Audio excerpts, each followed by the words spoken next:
BJP பெற்றெடுத்த பிள்ளை விஜய் அப்படின்னு சொல்லிட்டு சொல்றாரு. நீங்க எப்படிக்கா பாக்குறீங்க? உண்மையுமே விஜய் பிஜேபி இயக்குதா? பிஜேபி இயக்குது, டிஎம்கே இயக்குது, ஏடிஎம்கே இயக்குது.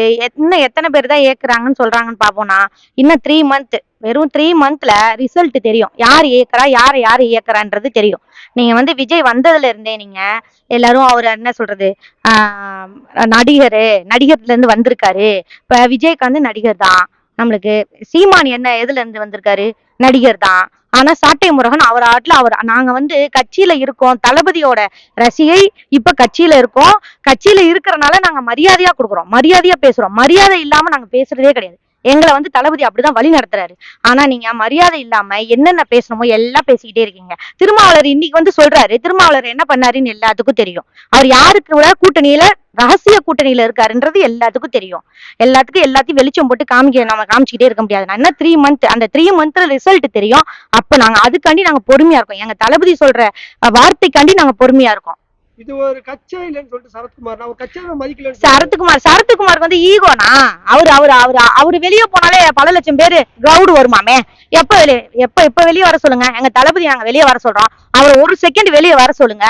எத்தனை பேர் கிரௌடு கூட்டாங்க. அவர்லாம் அவரோட கதைலாம் எல்லாத்துக்கும் தெரியும்னா, அவருக்கு தாங்க முடியல. இப்ப நம்ம பின்னாடி இருந்த பையன், வளர்ந்த பையன், நம்ம பார்த்து வளர்ந்த பையன் இவ்வளவு தூரம் போயிட்டானே அப்படின்றது தாங்கவே முடியல சுத்தமா. அதனால அவர் இஷ்டத்துக்கு பேசுறாரு. அவர் கதையெல்லாம் இழுத்தா நம்ம எல்லாத்துக்கும் எல்லாமே தெரியும்னா.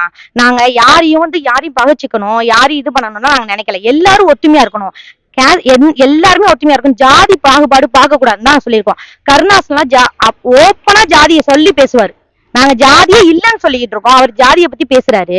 கருணாஸ்லாம் ஃபுல்லா ஒரு எம்எல்ஏ சீட் வாங்குறதுக்காண்டி அவர் இதை விட கீழ்த்தனமா கூட பேசுவாருனா நம்ம அதெல்லாம் ஒண்ணும் கண்டுக்கவே கூடாதுண்ணா. பேசுறவங்க பேசிக்கிட்டே இருக்கணும். நம்ம தளபதி என்ன சொல்லியிருக்காரு, உசு பேர்ந்துட்ட உம்முன்னு இருக்கணும்னு இருக்காருல்ல, கடுப்பேர்ந்துட்ட கம்முன்னு இருந்தா வாழ்க்கை ஜம்முன்னு போகும். அந்த மாதிரி நம்ம அமைதியா இருந்து ரிசல்ட்டை பாருங்க. ரிசல்ட்டை பார்த்த பிறகு யார் எந்த இதுல இருக்காங்கன்றது நம்மளுக்கு தெரிஞ்சிடும். விஜய் ஒரு 10 தொகுதியில வேட்பாளர் பேரை சொல்லுங்கன்னு சொல்லிருக்காரு. 234 தொகுதியிலும் ஒரு மாற்றம். அது என்ன சொல்றது, ஒரு புரட்சியை வெடிக்கணும் இன்னும் 3 மாசத்துல. அதுக்கப்புறம் அவரை போய் நம்ம பார்ப்போம். நம்மளே எல்லாரும் சேர்ந்து போய் பார்ப்போம், என்ன சொல்றாருன்றது தெரியும். 200 கோடி விட்டு வராருன்னா 2 லட்சம் கோடி சம்பாதிக்க தான் வராருன்ட்டு கருணாஸ் விமர்சனம். கருணாஸுக்கு 1 கோடி கூட வாங்க முடியாதுன்னா, அவர் இன்னும் பல வருஷம் படம் நடிச்சாலும் 1 கோடி கூட அவர் சம்பளம் வாங்க முடியாது. அதனால அவர் சொல்லிக்கிட்டே தான் இருப்பாரு. சொல்றவங்க சொல்லிக்கிட்டே தானே இருப்பாங்க. அவர் எவ்வளவு மக்களுக்காண்டி நன்றினா அவர் என்னன்றதை காமிக்கிறாரு. நன்றி விசுவாசம்னா என்னன்றது நம்ம தளபதி காமிக்கிறாரு. நம்ம மக்களுக்காண்டி இப்ப அவர் தளபதி உள்ள இறங்கலன்னா தமிழ்நாடு நம்ம சொல்லவே முடியாது. என்ன ஆகும்னே சொல்லவே முடியாது. பெண்கள் இத்தனை நாள் நாங்க பெண்கள் வீட்டை விட்டு வெளியேறணுமானா, ஏன்னா இப்ப வரையுமே ஏதாச்சும் நடக்குதா? எல்லாமே இப்ப வரையுமே பெண்களுக்கு என்ன நடந்துகிட்டு இருக்கு சொல்லுங்க. கரண்ட்ல என்ன நடந்துகிட்டு இருக்கு எல்லாமே சொல்லுங்க. பெண்கள் தைரியம் இருக்க முடியுதா? தனியா இப்ப பகல்ல போக முடியுதா பாருங்க. நைட்டு 12 மணிக்கு பெண்கள் தனியா போனாதான் சுதந்திரம் சொல்லிக்கிட்டாங்க. இப்ப பகல்ல தனியா ஒரு 6 வயசு குழந்தைய போயிட்டு வர சொல்லுங்க. இப்ப என்ன நடக்குது நாட்டுல? எங்க தளபதி வந்தாதான் எல்லாத்துக்கும் தீர்வு. தளபதி வரணும், வருவாரு, சிஎம் ஆகுவாரு. அதுக்கப்புறம் இவங்க வாயெல்லாம் என்ன ஆகுதுன்னு மட்டும் பாருங்க. அதே கருணாஸ் சொல்லிக்கிறாரு, பணத்தை பெருசா எதிர்பார்க்காத உதயநிதி தியாக வாழ்க்கை வாழ்றாருன்னு சொல்லியிருக்காரு. உதயநிதி எப்ப நான் வந்தாரு, என்ன தியாகம் பண்ணிருக்காரு? ஃபர்ஸ்ட் பேசுவாரானா? என்ன பேசுவாருங்க? அவர் பேசுற டைலாக் மட்டும் எடுத்து பாருங்க. இல்ல அவர் எதுல இருந்து வரானா, ஒரு கல் ஒரு கண்ணாடியில என்ன பண்ணாரு?